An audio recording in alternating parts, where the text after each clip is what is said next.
everyone, I'm Dora. Today is June 17th. We had a tug-of-war competition this morning, but since my wrist still hasn't fully recovered, I could only cheer from the sidelines. My classmates were amazing. We ended up winning second place. Today was also the day I was supposed to go to the hospital in Taipei for a checkup. My mom picked me up from school around noon, but right before we left, I suddenly had a bad stomachache. Mom quickly took me to 7-Eleven to use the restroom. When I came out, she told me we couldn't make it in time, so we had to reschedule the appointment. My stomach still hasn't gotten better, and tomorrow is our school bike trip. I really hope the weather will be nice.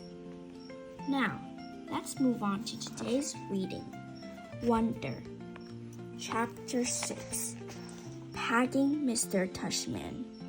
I would have been more nervous about meeting Mr. Tushman if I know I was going to meet some kids from the new school. But I didn't know, so if anything, I was kind of giggly.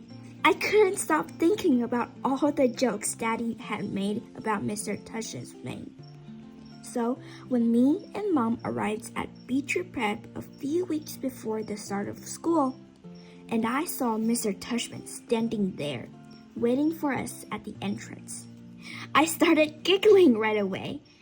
He didn't look at all like what I pictured, though. I guess I thought he would have a huge butt, but he didn't. In fact, he was a pretty normal guy, tall and thin. Old, but not really old. He seemed nice. He shook my mom's hand first. "Hi, Mr. Tushman. It's so nice to see you again," said Mom. "This is my son, August." Mr. Tushman looked right at me and smiled and nodded. He put his hand out for me to shake. "Hi, August," he said, totally normally. "It's a pleasure to meet you." "Hi," I mumbled, dropping my hand into his hand while I looked down at his feet. He was wearing red Adidas. "So," he said, kneeling down in front of me so I couldn't look at his sneakers, but had to look at his face. "Your mom and dad have told me a lot about you." "Like, what have they told you?" I asked. "Sorry?" "Honey, you have to speak up," said Mom. "Like what?" I asked, trying not to mumble. I admit I have a bad habit of mumbling. "Well, that you like to read," said Mr. Tushman, "and that you're a great artist." He had blue eyes with white eyelashes. "And you're into science, right?" "Uh-huh," I said, nodding. "We have a couple of great science electives at Beecher's," he said. "Maybe you'll take one of them." "Uh-huh," I said, though I have no idea what an elective was. "So, are you ready to take a tour?" "You mean we're doing that now?" I said. "Did you think we were going to the movies?" he answered, smiling as he stood up. "You didn't tell me we were taking a tour," I said to Mom in my accusing voice. "Augie," he started to say. "It'll be fine, August," said Mr. Tushman, holding his hand out to me. "I promise." I think he wanted me to take his hand, but I took Mom's instead. He smiled and started walking toward the entrance. Mommy gave my hand a little squeeze, though I don't know if it was an "I love you" squeeze or an "I'm sorry" squeeze. Probably a little of both. The only school I'd ever been inside before was Via's. When I went with Mom and Dad to watch Via sing in spring concerts and stuff like that, this school was very different. It was smaller. It smelled like a hospital. Nice Mrs. Gracia. We followed Mr. Tushman down a few hallways. There weren't a lot of people around. and the few people who were there didn't seem to notice me at all, though that may have been because they didn't see me. I sort of hid behind Mom as I walked. I know that sounds kind of babyish of me, but I wasn't feeling very brave right then. I ended up in a small room with the words, Office of the Middle School Director on the door. Inside, there was a desk with a nice-seeming lady sitting behind it. "This is Mrs. Garcia," said Mr. Tushman, and the lady smiled at Mom and took off her glasses and got up out of his chair. My mother shook her hand and said, "Isabel Pullman, nice to meet you." "And this is August," Mr. Tushman said. Mom kind of stepped to the side a bit so I would move forward. Then that thing happened that I've seen happen a million times before. When I looked up at her, Mrs. Garcia's eyes dropped for a second. It was so fast that no one else would have noticed. Since the rest of her face stayed exactly the same, she was smiling, a really shiny smile. "Such a pleasure to meet you, August," she said, holding out her hand for me to shake. "Hi," I said quietly, giving her my hand. But I didn't want to look at her face, so I kept staring at her glasses, which hung from her chain from her neck. "Wow, what a firm grip," says Mrs. Garcia. Her hand was really warm. "The kids got a killer handshake," Mr. Tushman agreed, and everyone laughed above my head. "You can call me Mrs. G," Mrs. Garcia said. I think she was talking to me, but I was looking at all the stuff on her next desk now. "That's what everyone calls me. Mrs. G, I forgot my combination. Mrs. G, I need a late pass. Mrs. G, I want to change my elective." "Mrs. G's actually the one who runs the place," said Mr. Tushman, which again made all the grown-ups laugh. "I'm here every morning by 7:30, Mrs. Garcia continued, still looking at me while I stared at her brown sandals with small purple flowers on the buckle. "So if you ever need anything, August, I'm the one to ask, and you can ask me anything." "Okay," I mumbled. "Oh, look at that cute baby," Mom said, pointing to one of the photographs on Mrs. Garcia's bulletin board. "Is he yours?" "No, my goodness," said Mrs. Garcia, smiling a big smile. Now that was totally different from his shiny smile. "You just made my day. He's my grandson." "What a cutie," said Mom, shaking her head. "How old?" "In that picture, he was 5 months, I think. But he's big now, almost 8 years old." "Wow," said Mom, nodding and smiling. "Well, he is absolutely beautiful." "Thank you," said Mrs. Garcia, nodding like she was about to say something else about her grandson. But then, all of a sudden, her smile got a little smaller. "We're all going to take very good care of August," she said to Mom, and I saw her give Mom's hand a little squeeze. I looked at Mom's face, and that's when I realized she was just as nervous as I was. I guess I liked Mrs. Garcia when she wasn't wearing any of her shiny smile. Jackwell, Julian, and Charlotte. We followed Mr. Tushman into a small room across Mr. Garcia's desk. He was talking as he closed the door to his office and sat down behind his big desk, though I wasn't really paying much attention to what he was saying. I was looking at all the things on his desk. Cool stuff, like a globe that floated in the air and a Rubik's type cube made with little mirrors. I liked his office a lot. I liked that there were all these neat little drawings and paintings by students on the walls, framed like they were important. Mom sat down in a chair in front of Mr. Tushman's desk, and even though there was another chair right next to hers, I decided to stand beside her. Why do you have your own room and Mrs. G doesn't? I said. You mean, why do I have an office? Asked Mr. Tushman. You said she runs the place, I said. Oh, well, I was kind of kidding. Mrs. G is my assistant. Mr. Tushman is the director of the middle school, Mom explained. Do they call you Mr. T? I asked, which made him smile. Do you know who Mr. T is?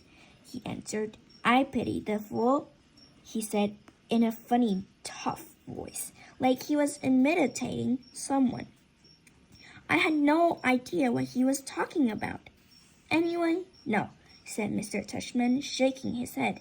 No one calls me Mr. T, though I have a feeling I'm called a lot of other things I don't know about.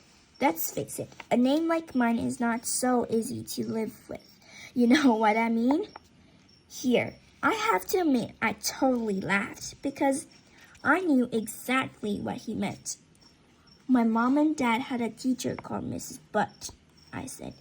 Augie, said Mom, but Mr. Tushman laughed.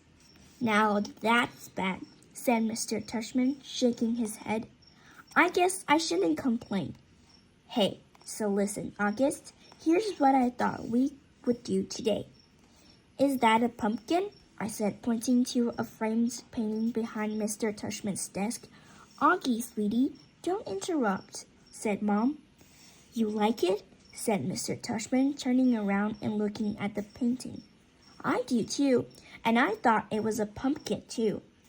Until the student who gave it to me explained that it is actually not a pumpkin. It is, are you ready for this? A portrait of me. Now, August, I ask you, do I really look that much like a pumpkin? No, I answered, though I was thinking yes. Something about the way his cheeks puffed out when he smiled made him look like a jack-o'-lantern.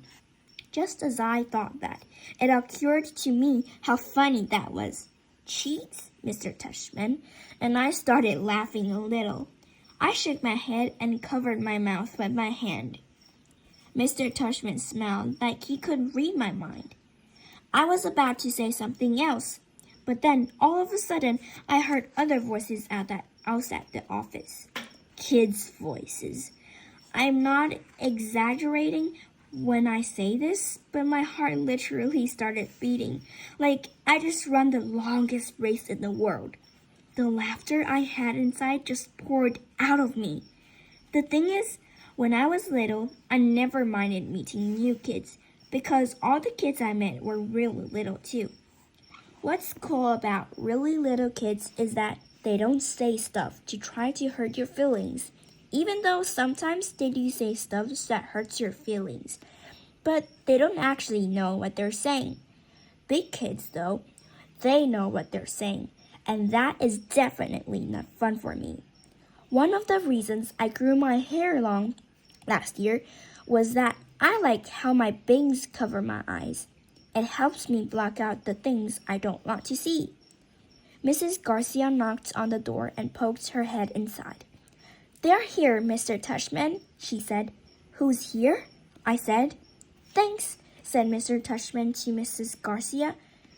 August, I thought it would be a good idea for you to meet some students who will be in your homeroom this year. I figured they could take you around the school a bit, show you the lay of the land, so to speak. I don't want to meet anyone, I said to Mom. Mr. Tushman was suddenly right in front of me, his hands on my shoulders. He leaned out and said very softly in my ear, It'll be okay, August. These are nice kids, I promise. You're going to be okay, Augie, Mom whispered with all her might. Before she could say anything else, Mr. Tushman opened the door to his office. Come on in, kids, he said, and in walked two boys and a girl. None of them looked over at me or Mom. They stood by the door, looking straight at Mr. Tushman, like their lives depended on it. Thanks so much for coming, guys, especially since school doesn't start until next month, said Mr. Tushman. Have you had a good summer? All of them nodded, but no one said anything. Great, great, said Mr. Tushman. So guys, I wanted you to meet August, who's going to be a new student here this year. August, these guys have been students at Breacher Pet since kindergarten, though, of course, they were in the lower school building, but they know all the ins and outs of the middle school program. And since you're all in the same homeroom, I thought it would be nice if you got to know each other a little before school started. Okay, so kids, this is August. August, this is Jack Will. Jack Will looked at me and put out his hand. When I shook it, he kind of half-smiled and said, "Hey!" and looked down really fast. This is Julian, said Mr. Tushman. "Hey!" said Julian, and did the same exact thing as Jack Will. Took my hand, forced a smile, looked down fast. "And Charlotte," said Mr. Tushman. Charlotte had the blondest hair I've ever seen. She didn't shake my hand but gave me a quick little wave and smiled. "Hi, August, nice to meet you," she said. "Hi," I said, looking down. She was wearing bright green Crocs. "So," said Mr. Tushman, putting his hands together in a kind of slow clap. "What I thought you guys could do is take August on a little tour of the school. Maybe you could start on the 3rd floor. That's where your homeroom class is going to be. Room 301, I guess Mrs. G is." 301, Mrs. Garcia called out from the other room. "Room 301, Mr. Tushman nodded. "And then you can show August the science labs and the computer room. Then work your way down to the library and performance space on the 2nd floor. Take him to the cafeteria, of course." "Should we take him to the music room?" asked Julian. "Good idea, yes," said Mr. Tushman. "August, do you play any instruments?" "No," I said. "It wasn't my favorite subject on account of the fact that I don't really have ears. Well, I do, but they don't exactly look like normal ears." "Well, you may enjoy seeing the music room anyway," said Mr. Tushman. "We have a very nice selection of percussion instruments. August, you've been wanting to learn to play the drums," Mom said, trying to get me to look at her. But my eyes were covered by my bands as I stared at the piece of old gum that was stuck to the bottom of Mr. Tushman's desk. "Okay, great. So why don't you guys get going?" said Mr. Tushman. "Just be back here and..." He looked at Mom. "Half an hour, okay?" I think Mom nodded. "So is that okay with you, August?" he asked me. I didn't answer. "Is that okay, August?" Mom repeated. I looked at her now. I wanted her to see how mad I was at her, but then I saw her face and just nodded. She seemed more scared than I was. The other kids had started out the door, so I followed them. "See you soon," said Mom, her voice sounding a little higher than normal. I didn't answer. That's it for today's reading. Please like, share, and subscribe. See you!